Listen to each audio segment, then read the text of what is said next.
नमस्कार दोस्तों, क्या आप जानते हैं साउथ की फेमस मूवी पुष्पा मूवी नहीं बल्कि एक असली कहानी है।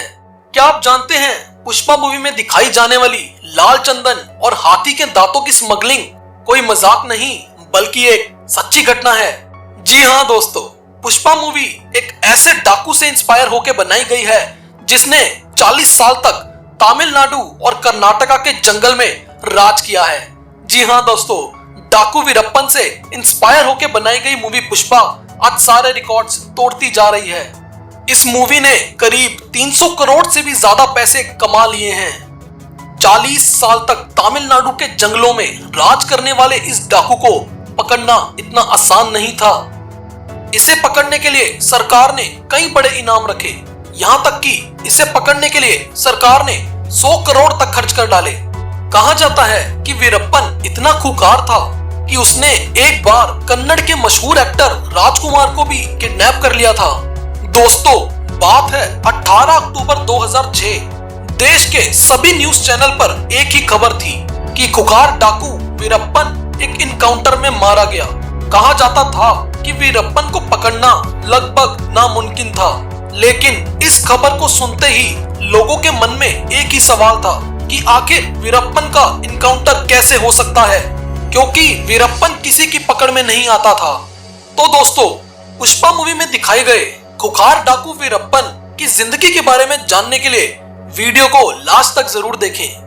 भारत में कई बड़े डाकुओं ने राज किया है, पर वीरप्पन एक ऐसा डाकू था जिसने काफी लंबे समय तक तमिलनाडु और कर्नाटका के जंगलों में राज किया है।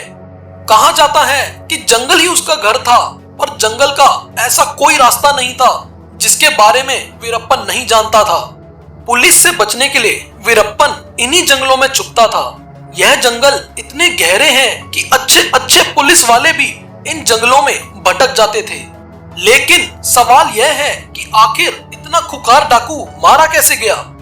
पुलिस की एक बहुत ही लंबी प्लानिंग के बाद वीरप्पन को पकड़ा गया।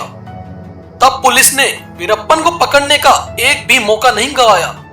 वीरप्पन को गाड़ी में अकेला पाके पुलिस ने 300 से भी ज्यादा राउंड्स की फायरिंग करी तो जाके वीरप्पन को पकड़ा जा सका। वीरप्पन की डाकू बनने की कहानी तो 1962 से ही शुरू हो गई थी, जब यह सिर्फ 10 साल का था। 10 साल की उम्र में ही इसने फॉरेस्ट विभाग के 3 अफसरों को मार गिराया था। वीरप्पन एक बहुत ही गरीब परिवार से था। उसे गलत कामों का चस्का कुछ इस तरह चढ़ा कि उसे फिर कोई नहीं रोक पाया। 17 साल की उम्र में इसने एक हाथी को मारा और जंगलों में रहते रहते करीब 2000 हाथी को मार गिराया। हाथियों को मारकर यह उनके दांतों की तस्करी किया करता था। इसके अलावा तमिलनाडु के जंगलों में पाए जाने वाले सबसे कीमती लाल चंदन की लकड़ी की भी स्मगलिंग करता था। जब भी तमिलनाडु की पुलिस इसे पकड़ने की कोशिश करती, यह कर्नाटक के बॉर्डर क्रॉस करके भाग जाता था, जिसके बाद पुलिस बॉर्डर के नियमों को मानते हुए इसका कुछ नहीं बिगाड़ पाती थी। जो भी व्यक्ति इसके खिलाफ जाता था, यह उसे मौत के घाट उतार देता था। अब तक इसने 184 लोगों की हत्या की है। पैसों के लिए यह बड़े बड़े व्यापारियों का अपहरण करके उनके परिवार वालों से रोकड़ा मांगता था। वीरप्पन को फेमस होने का काफी शौक था। वह चाहता था कि देश का बच्चा बच्चा उसे जाने, जिसके लिए उसने सुपरस्टार रजनीकांत को किडनैप करने का प्लान बनाया, जो कि सफल नहीं हो पाया।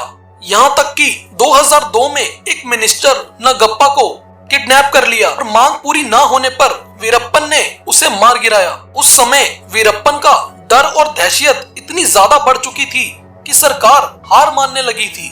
फिर 2002 में पुलिस ने होनार ऑफिसर विजय कुमार को वीरप्पन को पकड़ने के ऑपरेशन पर लगाया। विजय ने अपने कुछ लोगों को वीरप्पन की गैंग में चोरी से शामिल किया।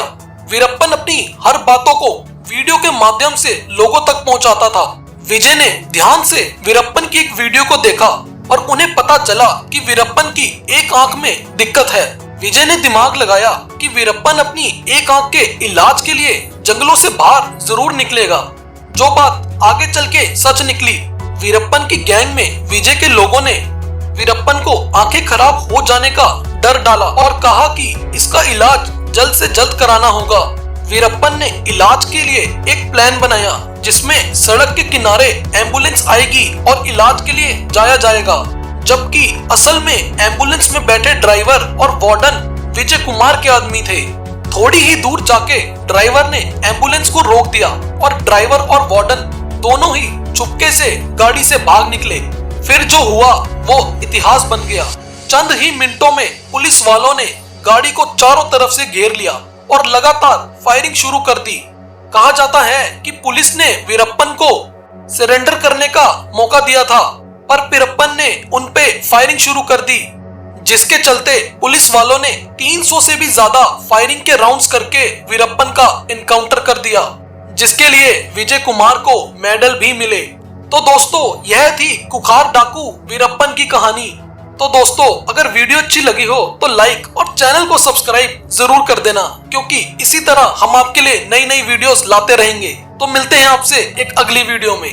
नमस्कार।